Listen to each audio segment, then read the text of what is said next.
Good morning all of you. अब आज अपन जो स्टार्ट करने वाले हैं वो है मैथमेटिक्स इन फिजिक्स। देखिए, फिजिक्स जो है उसमें आपने यूनिट डायमेंशंस पढ़ा, एरर पढ़ा, ठीक है। वो जो चीज थी उसमें भी मैथ्स यूज हुई थी, लेकिन कुछ स्पेशल मैथ्स जो आपको फिजिक्स पढ़ने के लिए बहुत ज्यादा जरूरी होती है। तो उस चैप्टर का नाम है अपना मैथमेटिकल टूल्स, और ये अपना नेक्स्ट चैप्टर स्टार्ट होने जा रहा है आज। क्लियर? तो अपन इस चैप्टर में आज ये बात करेंगे कि भाई मैथ्स के कौन कौन से फंडामेंटल्स ऐसे हैं जो फिजिक्स के अंदर यूज किए जाते हैं। देखिए, मैं आपको बता दूं कि फिजिक्स में फिजिक्स और मैथमेटिक्स ये दोनों बिल्कुल साथ चलती हैं। यानी कि आपको अगर फिजिक्स पढ़नी है तो फिजिक्स में जो लॉजिक यूज होंगे वो सारे मैथ्स के होंगे। कॉन्सेप्ट जो होगा वो फिजिक्स का होगा। जैसे कि आपको कोई भी एक क्वेश्चन दिया हुआ है, क्वेश्चन का कॉन्सेप्ट जो है वो पूरा फिजिक्स का है, लेकिन उसको सॉल्व करने के लिए आपको एक स्पेशल मैथ्स की जरूरत होगी। यानी कि वो वाली मैथ्स नहीं जो अभी तक आपने 10th क्लास में पढ़ी है, उससे थोड़ी सी हायर मैथ्स। देखिए, जो मैथ्स वाले बच्चे हैं वो तो क्या है कि इन चीजों को मैथ्स में, मैथमेटिक्स के अंदर भी पढ़ेंगे, लेकिन सबसे ज्यादा दिक्कत होती है बायोलॉजी वाले बच्चों के लिए। बायोलॉजी वाले बच्चे जो हैं इन चीजों को अपने किसी भी सब्जेक्ट के अंदर नहीं पढ़ पाते हैं, और सीधा फिजिक्स के अंदर उनको इसका यूज दिखाई दे जाता है। तो अपन उन बच्चों के लिए और मैथ्स वाले बच्चों के लिए भी अपन स्टार्ट कर रहे हैं आज chapter mathematics in physics. Mathematics in physics के अंदर मैं आपको कौन कौन सी चीजें पढ़ाऊंगा वो मैं लिख देता हूं आपके सामने। मैथमेटिक्स इन फिजिक्स में अपन सबसे पहले पढ़ेंगे डिफरेंशिएशन। डिफरेंशिएशन पढ़ेंगे, आप नोट कर लेना सब चीजों को। उसके बाद पढ़ेंगे अपन इंटीग्रेशन,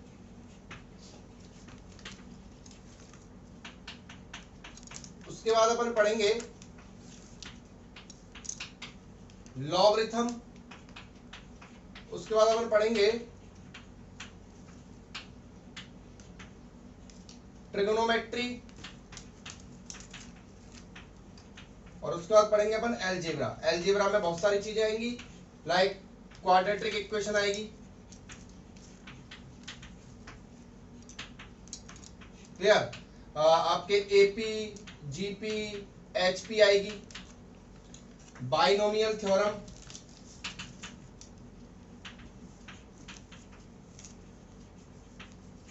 क्लियर?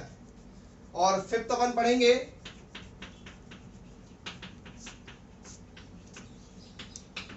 डिफरेंशियल इक्वेशंस, और सिक्स अपन पढ़ेंगे मैक्सिमा मिनिमा। तो आपको ये 5-6 टॉपिक, और भी एक आध टॉपिक हो सकता है, ये आपको 5 और 6 टॉपिक जो हैं ये आपको इस मैथमेटिक्स इन फिजिक्स के अंदर पढ़ने हैं। और सबसे लास्ट में, यानी कि इन सारे लेक्चर्स के बाद जो स्टार्ट होगा वो होगा अपना बहुत मेन टॉपिक, जिसको अपन बोलेंगे वेक्टर। और उसके बाद जब वेक्टर खत्म हो जाएगा तो आपके करीब 3 चैप्टर्स कंप्लीट हो जाएंगे। ठीक है? वेक्टर के बाद अपन स्टार्ट करेंगे अपना मोशन, यानी कि linear motion, projectile motion, relative motion, वो चैप्टर स्टार्ट करेंगे। तो करीब इसमें अपना टाइम लग जाएगा, करीब 6 से 7 लेक्चर्स अपने इसमें लग जाएंगे मैथमेटिक्स इन फिजिक्स में। ध्यान रखना, मैथमेटिक्स इन फिजिक्स से रिलेटेड क्वेश्चंस एआईपीएमटी में भी पूछा जाता है और आईआईटी के अंदर भी पूछा जाता है। अब जब कोई चीज आईआईटी और एआईपीएमटी में पूछी जा रही है तो नॉर्मल सी बात है, और बहुत सारे कंपटीशन एग्जाम जितने भी होते हैं उनमें तो वो पूछी जाएगी। क्लियर? तो इसको बहुत ध्यान से पढ़ें, अपन बहुत अच्छे अच्छे क्वेश्चनों से यहाँ पर पास होंगे धीरे धीरे। ठीक है? तो अपना आज पहला टॉपिक जो है वो है सबसे पहले डिफरेंशिएशन। तो एक्चुअल में पहले तो मैं आपको बता दूं कि जो डिफरेंशिएशन है वो है क्या। देखिए, जब भी कभी फिजिक्स के अंदर आपको ऐसा नहीं बोला जाएगा कि भाई आपको एक क्वेश्चन आ गया और आपसे बोल दिया इसमें डिफरेंशिएशन करो, ऐसा नहीं। आपको एक्चुअल में जो भी क्वेश्चन आएगा आपको उसमें पहचानना पड़ेगा कि मुझे इसके अंदर डिफरेंशिएशन करना है। यानी कि डिफरेंशिएशन का मतलब होता है कि जब भी किसी भी चीज में चेंज की बात की जाए। देखिए, मैं आपको कुछ चीजें बता देता हूं। जैसे 3 तरह के साइन होते हैं, एक तो होता है डी, एक होता है डेल्टा, और एक होता है ये वाला साइन। इन तीनों ही साइन को अपन डेल्टा बोलते हैं। क्या बोलते हैं? डेल्टा। ये तीनों ही साइन डेल्टा है। क्लियर? ये जो साइन होता है ये चेंज का होता है। ठीक है? ये जो साइन होता है ये माइनर चेंज का होता है, और ये वाला जो साइन होता है ये चेंज का होता है, और इस माइनर से थोड़ा सा ज्यादा वाले चेंज का होता है। यानी कि जब आपको किसी भी चीज में चेंज करना है then you can use delta. Clear? जब आपको माइनर चेंज करना है then you can this delta, and आपको अगर बहुत थोड़ा सा और ज्यादा चेंज करना है then you can change D. Clear? तो अपन बात करेंगे डिफरेंशिएशन की। तो डिफरेंशिएशन एक्चुअल में क्या है? किसी भी चीज में चेंज किसी भी चीज के रेस्पेक्ट में। जैसे मैं आपसे बोलूं कि एक आदमी है, ठीक है, आप डिफरेंशिएशन का मीन समझे पहले। डिफरेंशिएशन करना तो बहुत चुटकियों वाला खेल है, मेन बात है कि डिफरेंशिएशन कहां करना है, क्यों करना है, देखिए वो इंपॉर्टेंट बात है। क्लियर? तो जैसे मान लो कि एक आदमी है जिसका नाम है राहुल। क्लियर? अब उसने क्या किया कि 2 बजे मैंने उसको फोन किया, तो उसने बोला कि सर मैं 10 मीटर चल चुका हूं। कितना मीटर चल चुका हूं? 10 मीटर चल चुका हूं। फिर मैंने उसको 3 बजे फोन किया तो बोला कि सर मैं 20 मीटर चल चुका हूं। फिर मैंने उसको 4 बजे फोन किया तो वो बोला सर मैं 30 मीटर चल चुका हूं। तो क्या हो रहा है? टाइम के साथ उसकी स्पीड भी चेंज हो रही है, टाइम के साथ उसकी डिस्टेंस भी चेंज हो रही है नहीं हो रही है? यानी कि आप क्या हो रहा है कि डिस्टेंस में चेंज हो रहा है विद रेस्पेक्ट टू टाइम। क्या हो रहा है? Change in distance with respect to time. ऐसा हो रहा है नहीं हो रहा? यानी कि टाइम बदल रहा है तो स्पीड भी बदल रही है, टाइम बदल रहा है तो डिस्टेंस भी बदल रही है। टाइम बदलने के साथ साथ बहुत सारी चीजों में परिवर्तन देखा जा सकता है, बदलाव देखा जा सकता है, चेंज देखा जा सकता है। तो जब किसी भी फिजिकल क्वांटिटी के रिस्पेक्ट में, ध्यान से सुनना, जब किसी भी फिजिकल क्वांटिटी के रिस्पेक्ट में दूसरी चीज में चेंज की कैलकुलेशन की जाती है तो वहां पर हम यूज करते हैं डिफरेंशिएशन। समझ में आई बात? यानी कि जब आप किसी एक चीज के चेंज की वजह से दूसरी चीज में चेंज देख रहे हो तो उसकी कैलकुलेशन की है कि भाई कैसा चेंज हो रहा है, कितना चेंज हो रहा है, तो उसके लिए यूज किया जाता है डिफरेंशिएशन। यानी कि जब आपको चेंज दिखाई दे रहा है एक चीज में with respect to other physical quantity तो क्या बोलेंगे कि when there is change in a physical quantity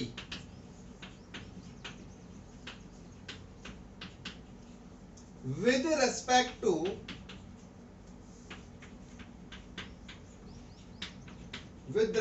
to other, then this change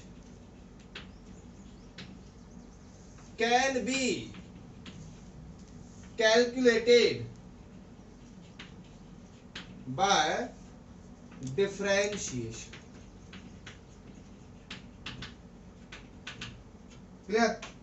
समझ गए आप? इसको नोट कर लें आप कि when there is a change in a physical quantity with respect to other then this change can be calculated by differentiation। अब समझ गए बात? देखिए बहुत सारे लोग क्या होते हैं डिफरेंशिएशन करना स्टार्ट कर देते हैं कि भाई डिफरेंशिएशन ऐसे होता है, बट मैं आपको बता दूं कि डिफरेंशिएशन को सीखने से पहले भाई अपन मैथमेटिक्स नहीं पढ़ रहे हैं कि भाई आपको डिफरेंशिएशन का क्वेश्चन दे दिया जाएगा कि भाई डिफरेंशिएशन निकालो इसका, नहीं, हम पढ़ रहे हैं फिजिक्स और आपको क्वेश्चन के अंदर ये इंटरप्रेट करना पड़ेगा, ये पहचानना पड़ेगा कि इसमें मुझे डिफरेंशिएशन करना है या इसमें मुझे इंटीग्रेशन करना है या इसमें मुझे कोई और मेथड यूज करना है। क्लियर है? तो उससे पहले आपको डिफरेंशिएशन की डेफिनेशन, डिफरेंशिएशन का मीन परफेक्टली दिमाग में घुसना चाहिए, परफेक्टली वो चीज समझ में आनी चाहिए। अगर आपको डिफरेंशिएशन का मतलब ही नहीं पता लगेगा तो आप क्वेश्चन को देखकर ये नहीं पहचान पाओगे कि मुझे डिफरेंशिएशन करना है या इंटीग्रेशन करना है, चाहे आपको कितना भी डिफरेंशिएशन और इंटीग्रेशन आता हो। तो कभी भी ऐसा कोई भी न्यूमेरिकल आता है जिसमें आपको किसी चेंज की बात की जाती है, वो तो मैं आपको जब फिजिक्स आगे पढ़ाऊंगा तो ये सारी चीजें मैं आपको बताता जाऊंगा, लेकिन फिर भी आप इस टॉपिक को याद रखना कि सर ने एक बार ये बोला था कि जब भी किसी भी चीज में चेंज की बात की जाती है तो वहां यूज करते हैं अपन डिफरेंशिएशन। क्लियर? चलिए तो अपन आगे बात करते हैं डिफरेंशिएशन की। तो डिफरेंशिएशन को जो है वो रिप्रेजेंट कैसे करते हैं उसके बारे में आगे बात करते हैं। डिफरेंशिएशन क्या होता है वो आपको समझ में आ ही गया है, तो अपन बात करते हैं डिफरेंशिएशन को रिप्रेजेंट कैसे करते हैं। तो रिप्रेजेंटेशन की बात करूं मैं, रिप्रेजेंटेशन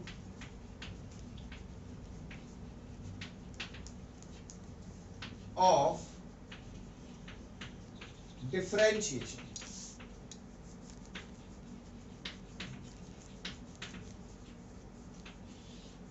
क्लियर? देखिए, मान लो कि आपको एक y फिजिकल क्वांटिटी है। कौन सी फिजिकल क्वांटिटी है? y फिजिकल क्वांटिटी है, और विद रेस्पेक्ट टू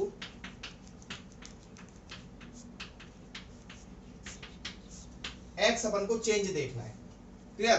तो कैसे लिखेंगे इसको? लिखेंगे dy बाय dx। क्या लिखेंगे? dy by dx। तो dy बाय dx को अपन कैसे पढ़ेंगे? यानी कि डिफरेंशिएशन ऑफ y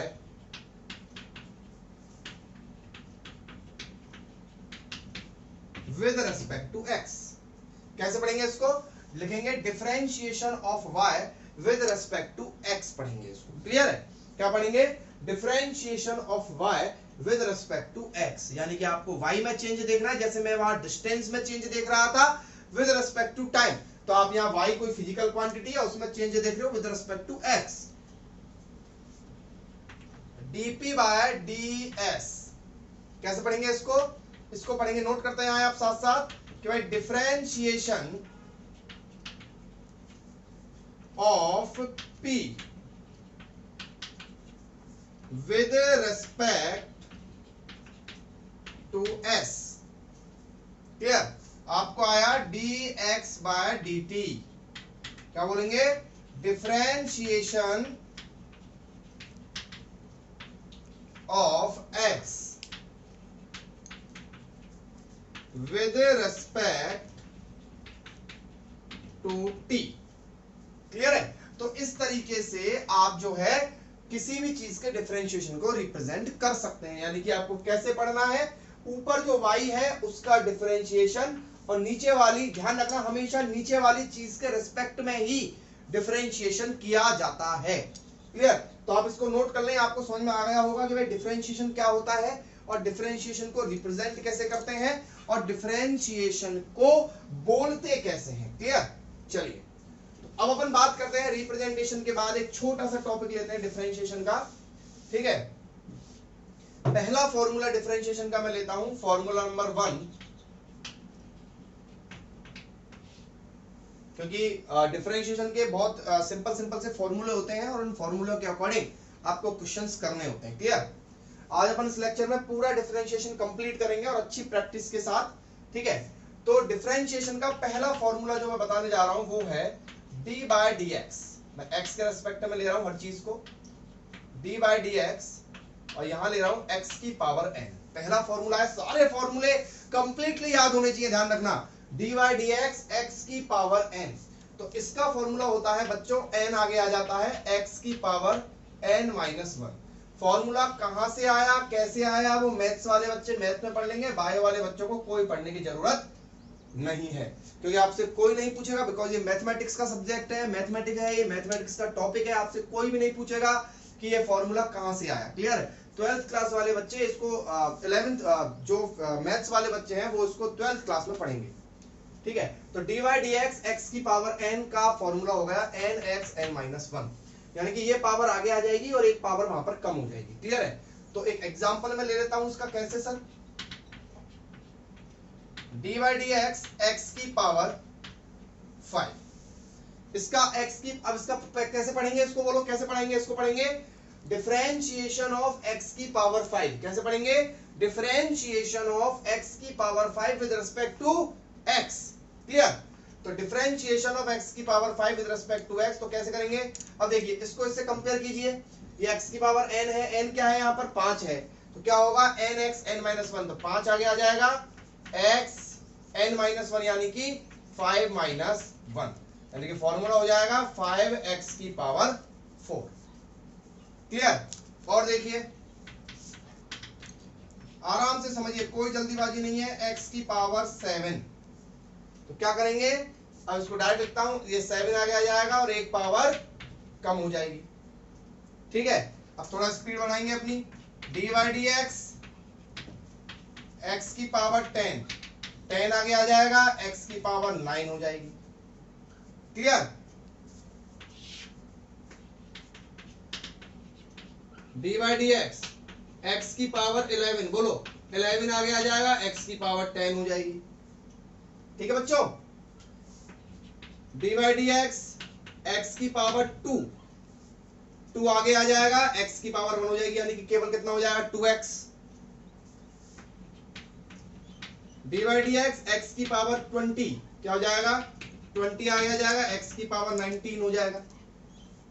ठीक है, dy dx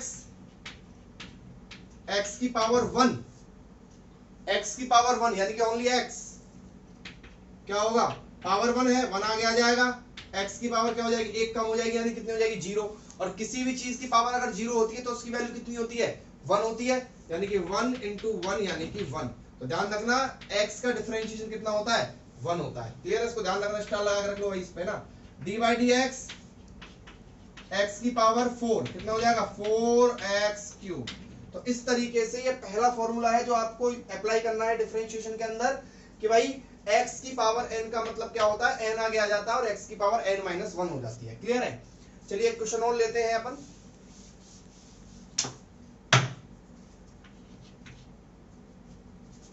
dy dx y की पावर 3, dy dx y की पावर 3। अब बहुत खतरनाक वाली चीज यहां पर क्या आ जाएगी कि जो y है y जो है वो तो y है, और आप किसके रेस्पेक्ट में डिफरेंशिएशन कर रहे हो x के रेस्पेक्ट में कर रहे हो, तो इसका डिफरेंशिएशन होगा क्या नो, कोई डिफरेंशिएशन इसका नहीं होगा। क्लियर है, इसका डिफरेंशिएशन नहीं होगा। ध्यान रखना x के रेस्पेक्ट में डिफरेंशिएशन कर रहे हो तो ऊपर भी तो x वाली टर्म सी होनी चाहिए ना। हाँ, अगर यही क्वेश्चन इस तरीके से दिया जाता कि if y is equal to x की power 7 then find dy dx, क्या दिया जाता if y is equal to x की पावर 7 तो भाई dy dx का मतलब क्या होता है d नीचे dx और y दिया क्या लिख देते हैं अपन x की पावर 7 और ये क्या हो जाता 7x की पावर 6, 7 आ गया था x की पावर 6 हो जाता। समझे बात को, यानी कि जो नीचे है उसी के टर्म्स में ऊपर फंक्शन होना चाहिए, यहां पर वही फंक्शन होना चाहिए जो नीचे डिफरेंशिएशन में दे रखा है। अगर मान लो कि यहां पर नीचे तो दे रखा है आपको t दे रखा है, x दे रखा है, ऊपर आपके पास p और q है तो काम नहीं चलेगा। क्लियर, और देखो और आगे बढ़ते हैं अपन। dy dx dy dt ले लेते हैं, dy dt। क्लियर, तो ऊपर भी क्या फंक्शन होना चाहिए t के टर्म्स में फंक्शन होना चाहिए, और ऊपर दे रखा है आपको t की पावर 9, तो क्या हो जाएगा आंसर 9t की पावर 8। मतलब जो फंक्शन नीचे है, अगर ऊपर मान लो कि यहाँ पे x होता और यहाँ पे t होता तो इसका कोई भी डिफरेंशिएशन नहीं होता, और मैं सीधा बोलूंगा कि डिफरेंशिएशन नहीं होता मतलब जीरो हो जाता। क्या हो जाता जीरो। क्लियर है, अच्छा और देखो अब थोड़ा सा चेंज करते हैं पैटर्न को।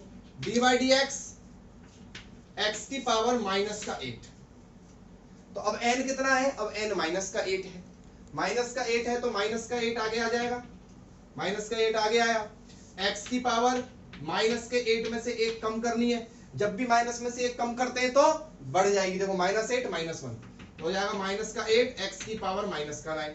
अब हम बड़े हो गए ना, तो बड़े हो गए तो थोड़ा ढंग से लिख देते हैं इसको, ढंग से लिखेंगे तो क्या लिखेंगे माइनस का 8 और x की पावर 9 जाएगा नीचे, तो आंसर क्या आएगा माइनस का 8 x की पावर 9। अब देखो डायरेक्ट बताते हैं, चलो है ना, dy dx x की पावर माइनस 10, तो डायरेक्ट बताएंगे। अब क्या करेंगे, माइनस का 8 तो सर यहाँ रह जाएगा और नीचे क्या हो जाएगा x की पावर 11। बोलो सही है नहीं है, मैच करो भाई, मैच करो, सीखो चीजों को।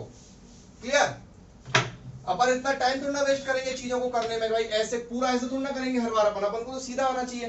क्लियर है, यानी कि dy dx x की पावर माइनस 13 है तो क्या लिखेंगे माइनस का 13 x की पावर 14।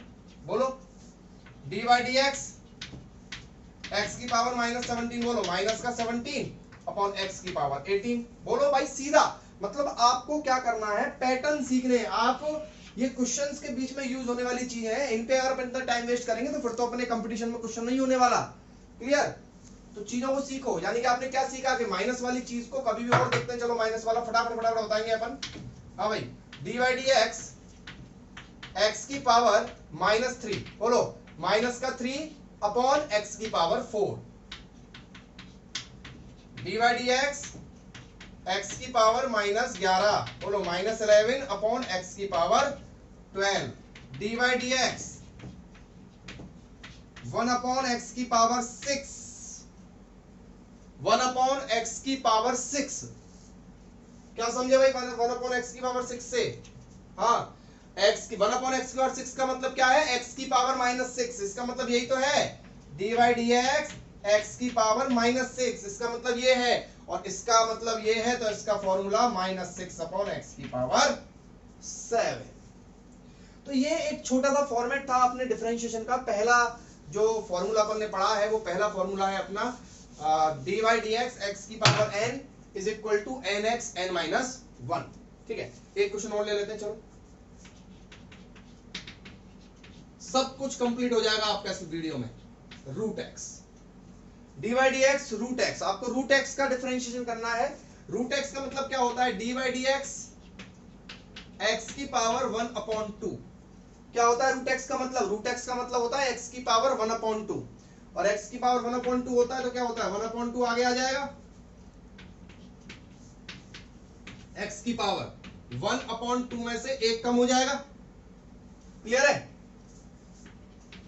1 अपॉन 2 एक्स की पावर अब हाफ में से आधा गया तो हाफ में से एक गया तो हाफ अब माइनस है तो अपन बड़े हो गए तो क्या लिखेंगे 1 अपॉन 2 एक्स की पावर नीचे आ जाएगा ये 1 अपॉन 2 माइनस है ना तो प्लस हो जाएगी पावर नीचे आ जाएगी और इसको मैं सीधा लिख सकता हूं 1 अपॉन 2 रूट एक्स दिमाग लगाओ भाई आया नहीं आया कितना आया 1 अपॉन 2 रूट एक्स तो आप याद रखेंगे इस फॉर्मूले को सीधा सीधा याद रखेंगे कितना करने की जरूरत नहीं है रूट एक्स का डिफरेंशिएशन क्या होता है 1 अपॉन 2 रूट एक्स का डिफरेंशिएशन क्या होता है 1 अपॉन 2 रूट एक्स याद रखेंगे इसको सीधा इसको बार बार करने की जरूरत नहीं पड़नी चाहिए अपन को रूट एक्स का डिफरेंशिएशन क्या होता है 1 अपॉन 2 रूट एक्स बहुत सारी चीजें आपको डायरेक्ट याद रखनी पड़ेंगी तब जाके आप कंपटीशन एग्जाम्स में सेलेक्ट हो पाओगे क्लियर अच्छा dy dx 1 अपॉन x इसका भी याद रखना पड़ेगा आपको कर लेते हैं चलो भाई 1 अपॉन x मतलब dy dx x की पावर -1 क्या होगा भाई माइनस आगे आ जाएगा और नीचे x की पावर 2 माइनस का 1 अपॉन एक्स स्क्वायर एक इसको भी याद रखना आप तो मैं आपको तीन चीजें याद करवा दी आज कौन कौन सी देखो मैंने आपको बोला था भाई कि अगर आप कुछ चीजें मैं आपको डायरेक्ट बताऊंगा अगर आप उनको याद रखोगे तो बहुत फायदा मिलेगा बोलो फोर्स की डायमेंशन डायरेक्ट याद रखी थी फायदा मिला नहीं मिला वर्क की डायमेंशन याद रखी थी फायदा मिला नहीं मिला तो आपको एक तो ये फॉर्मूला दूसरा फॉर्मूला अगर बन जाता है यहाँ पर dy dx under root x क्या होगा 1 अपॉन 2 रूट एक्स ठीक है और थर्ड फॉर्मूला मैं बोलूंगा dy dx 1 upon x is equal to होता है माइनस का 1 अपॉन एक्स स्क्वायर बार बार निकालेंगे नहीं और बाकी की चीजों को निकाल लेंगे ये तीन फॉर्मूले आप याद रखें चलो मैं इनको साइड में लिख देता हूं तीनों फॉर्मूलों को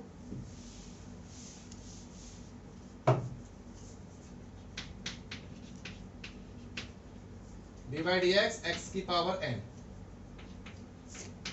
इसका था n x n माइनस 1 दूसरा था dy dx रूट x ये था 1 अपॉन 2 रूट x तीसरा था dy dx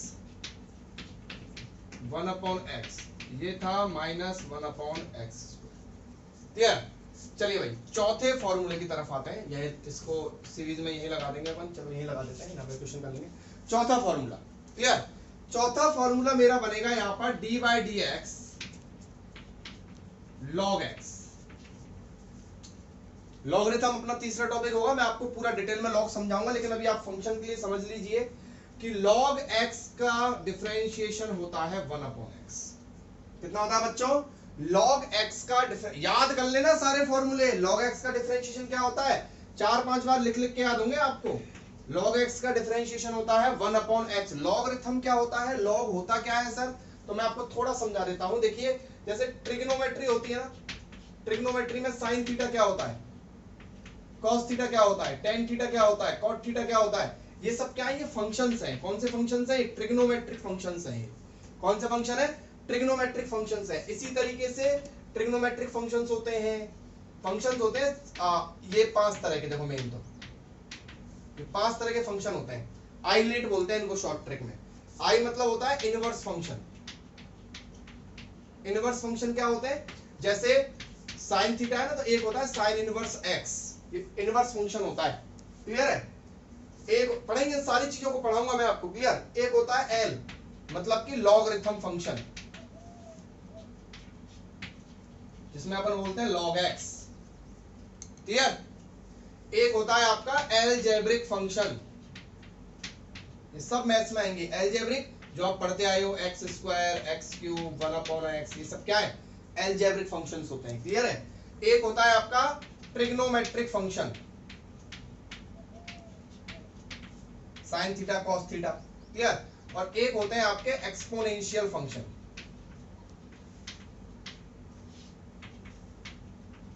एक्सपोनेंशियल फंक्शन क्या होते हैं, देखो जैसे आपने देखा एक्स स्क्वायर है ना, अब इसको लिख दूं मैं 2 की पावर एक्स, मतलब कि यहाँ पे एक्स नीचे है और पावर 2 है, और 2 नीचे लिख दो, एक्स ऊपर लिख दो, तो इसको बोलते हैं एक्सपोनेंशियल फंक्शन, है ना। और सबसे मेन एक्सपोनेंशियल फंक्शन होता है e की पावर x, ये ऐसा ही रहता है, इसमें e की वैल्यू कुछ नहीं, जैसे पाई होता है ना, पाई की वैल्यू होती है 3.14, ऐसे e की वैल्यू होती है 2.7। ठीक है, लेकिन इसको लिखते e है, जैसे पाई को पाई लिखते हैं अपन, जब जरूरत होती है तब जाके इसकी वैल्यू अपन लेते हैं, बाकी का e की पावर x हमेशा e की पावर x ही रहता है।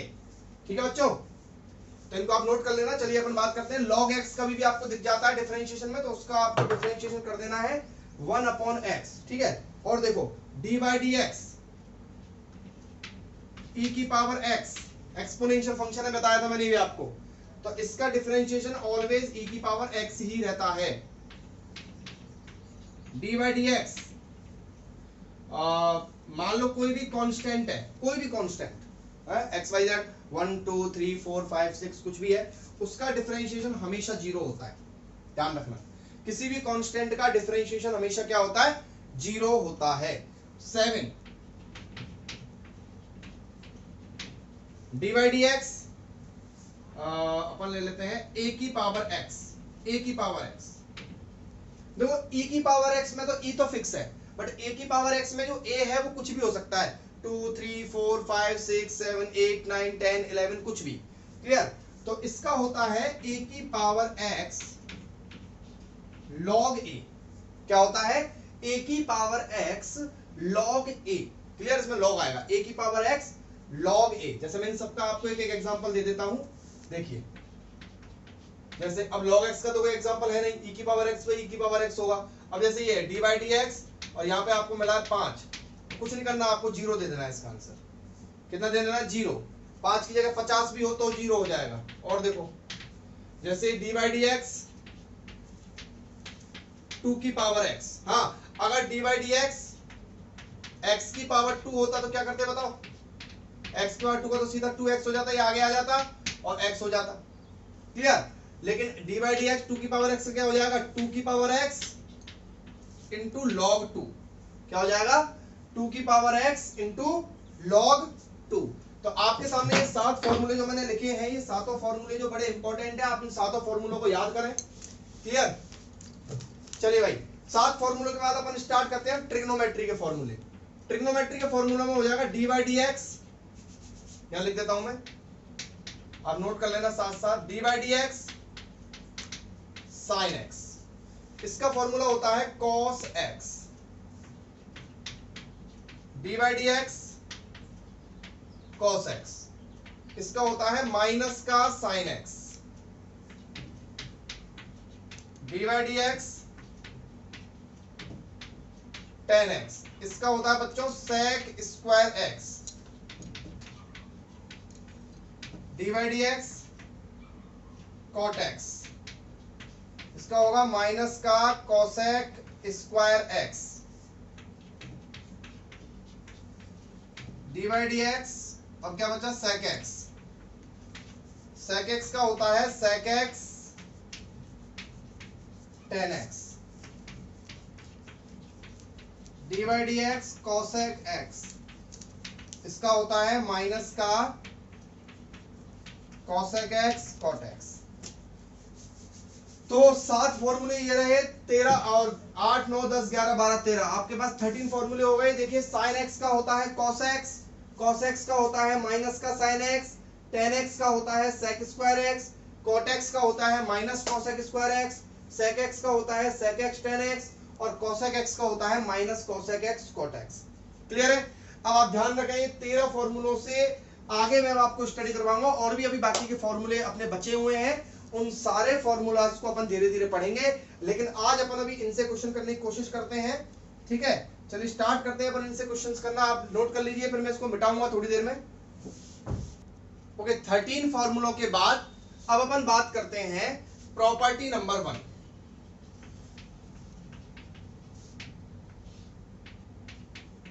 प्रॉपर्टी नंबर 1 क्या है डिफरेंशिएशन की? वो ये है प्रॉपर्टी नंबर 1 कि इफ टू फंक्शंस, यानी कि एक तो मान लो कोई फंक्शन है fx और एक फंक्शन है gx और एक फंक्शन है hx, और भी कोई फंक्शंस हो सकते हैं, 3 से ज्यादा भी हो सकते हैं, 4 भी हो सकते हैं, 5 भी हो सकते हैं, और वो चारों फंक्शंस आपस में कनेक्ट है इस तरीके से, plus minus, only plus minus, multiply नहीं, ओनली प्लस माइनस। क्लियर है? और इस तरीके से सब फंक्शन है, और इन सब का डिफरेंशिएशन करने के लिए आपको कहा जा रहा है कंबाइंड फॉर्म में, इस तरीके से। क्लियर है? तो आप ध्यान रखना, इन सब के डिफरेंशिएशन के लिए आप इन सबको अलग अलग कर सकते हो, मतलब कि अलग अलग करने का मतलब है आप इनको अलग अलग यूज में लेके और डिफरेंशिएशन करके प्लस में लगा दो बाद में। क्लियर? जैसे एग्जांपल देखिए कैसे, dy dx और आपके पास आया sin x plus cos x। आपको इसका डिफरेंशिएशन करना है sin x plus cos x। तो आप क्या करेंगे? आप करेंगे इनको अलग अलग, यानी कि dy dx, sin x अलग हो गया, बीच में plus dy dx cos x अलग हो गया। क्लियर है? तो dy dx sin x का डिफरेंशिएशन फॉर्मूले में देखिए फटाफट कितना होता है, cos x plus cos x का डिफरेंशिएशन देखिए क्या होता है, माइनस का sin x। क्लियर? तो आंसर क्या हो गया, cos x minus sin x। Clear है? तो इसका डिफरेंशिएशन क्या हो गया, sin x plus cos x का cos x minus sin x। और देखिए dy dx आपको दे रखा है x cube plus x square plus x plus 1, 4 आ गए, है ना? तो सबसे पहले अलग अलग, अब मैं डायरेक्ट कर दूंगा, अलग अलग करने में जाता हूं। सबसे पहले एक्स क्यूब का क्या होगा, 3x स्क्वायर होगा, नहीं होगा 3 आगे आएगा, एक पावर कम हो जाएगी, प्लस एक्स स्क्वायर का 2 आगे आएगा, एक एक्स रह जाएगा, और एक्स का डिफरेंशिएशन याद करो, एक्स का 1 होता था, याद करो एक्स का मैं डिफरेंशिएशन अभी समझाया आपको, एक्स का डिफरेंशिएशन क्या होता है, 1 होता है, और ये क्या है 1, ये खुद कांस्टेंट है, तो इसका क्या हो जाएगा 0। कांस्टेंट का डिफरेंशिएशन क्या होता है, 0 होता है। तो आंसर क्या आया, 3x square plus 2x plus 1। Clear? और देखिए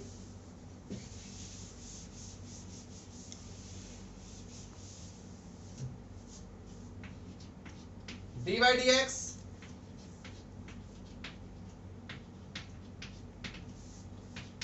log x प्लस e की power x plus root x plus 1 upon x। Clear? तो dy dx log x e की power x root x plus 1 upon x। तो कैसे करेंगे, log x, तो log x को लिखेंगे 1 अपॉन x प्लस e की पावर x को क्या लिखेंगे, e की पावर x का e की पावर x हो जाएगा। क्लियर है? आप फॉर्मूले याद करिए सारे, रूट x का 1 अपॉन 2 रूट x और 1 अपॉन x का minus 1 upon x square.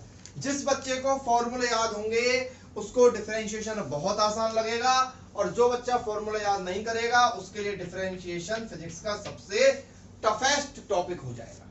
Clear? dy dx, और आपको बता दूं मैं, मुझे कोई मजा नहीं आ रहा है इस चीज को करवाने में, लेकिन बहुत काम की चीज है, बहुत काम की, बता रहा हूं मैं आपको, बहुत काम की चीज है।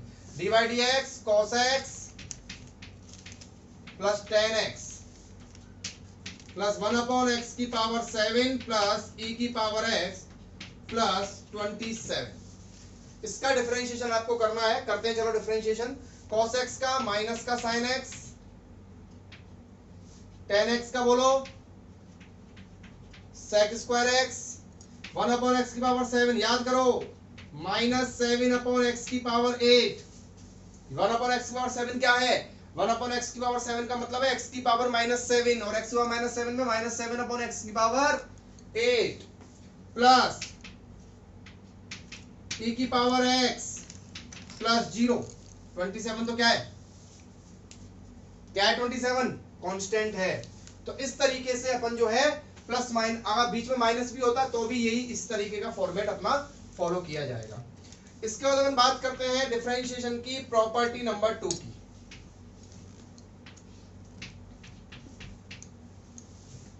डिफरेंशिएशन की प्रॉपर्टी नंबर 2 है कि इफ मान लो कोई आपको फंक्शन दे रखा है k f की पावर x और यहां पर जो k है वेयर k इज कांस्टेंट, ठीक है, और आपसे फिर डिफरेंशिएशन करवाया जा रहा है, मतलब कि dy dx k f x। तो ये जो k है इसको अपन आगे भेज देते हैं, यानी कि इसको बोल देते हैं भाई तू आगे जा, और फिर अपन fx का डिफरेंशिएशन कर देते हैं। इसका मतलब जैसे मैं आपको बताऊं, dy dx 3x की पावर 5, ये तो फंक्शन क्या है? x की पावर 5 है और ये क्या है? ये k है। अब सर आपने बोला था कि कांस्टेंट का डिफरेंशिएशन तो 0 होता है, बट ये जो कांस्टेंट है ये अभी इसके साथ है, ठीक है। एक्चुअल में क्या है? 3x की पावर 5 का मतलब ये नहीं होता है कि 3 कांस्टेंट है। 3x की पावर 5 का मतलब होता है x की पावर 5 प्लस x की पावर 5 प्लस x की पावर 5। समझे बात को? इस x की पावर 5 प्लस x की पावर 5 प्लस x की पावर 5 को क्या लिखोगे आप? 3x की पावर 5 ही तो लिखोगे। तो ये 3 जब भी कोई भी कांस्टेंट मल्टीप्लाई में होता है ना, तो वो कांस्टेंट नहीं होता है, वो एक्चुअल में जिसके साथ मल्टीप्लाई होता है उसकी संख्या होती है। क्लियर? तो यहां पर ये 3 जो है वो कांस्टेंट नहीं माना जाएगा। कांस्टेंट तब माना जाएगा जब वो अकेला आएगा। अभी तो वो x के साथ आया है तो वो अकेला नहीं माना जाएगा। तो क्या करेंगे? इस 3 को तो आगे निकाल देंगे, बाकी का dy dx x की पावर 5 हो जाएगा, ठीक है। तो 3 तो एज इट इज रहेगा और x की पावर 5 का क्या होगा बोलो? 5x की पावर 4। तो कितना हो जाएगा ये हो जाएगा आपका 15x की पावर 4। 5 3 जा 15। क्लियर? और देखते हैं चलो, dy dx 7e की पावर x क्या हो जाएगा? 7 एज इट इज रहेगा, अब बाहर आ जाएगा और e की पावर x का e की पावर x हो जाएगा। और देखते हैं dy dx 7x ओनली। तो 7 से तो हमको कोई लेना देना नहीं है, इसको तो बाहर निकाल दो। और x का क्या होता है? x का डिफरेंशिएशन होता है 1, तो answer 7।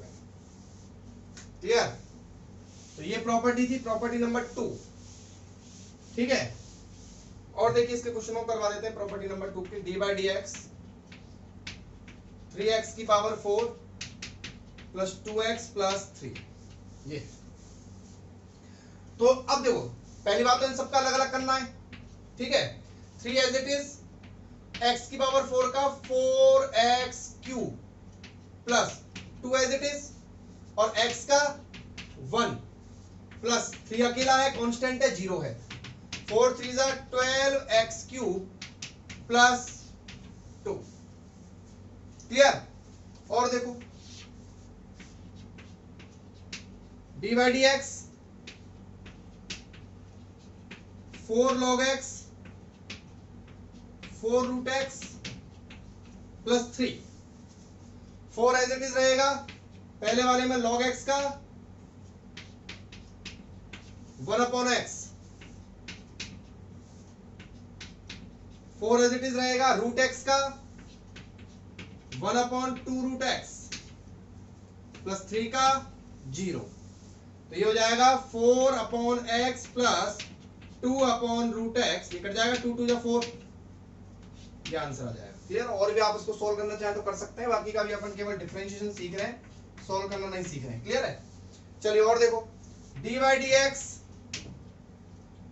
4 sin x plus 3 cos x, 4 as it is sin x का cos x plus 3 as it is cos x का minus sin x। Answer is 4 cos x minus 3 sin x।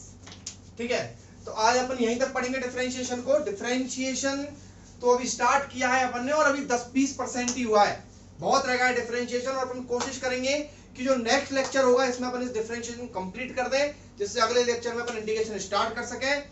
दूसरी बात ये कि आपको डिफरेंशिएशन का कुछ होमवर्क इस वीडियो के साथ दिया हुआ है, उसको कीजिए।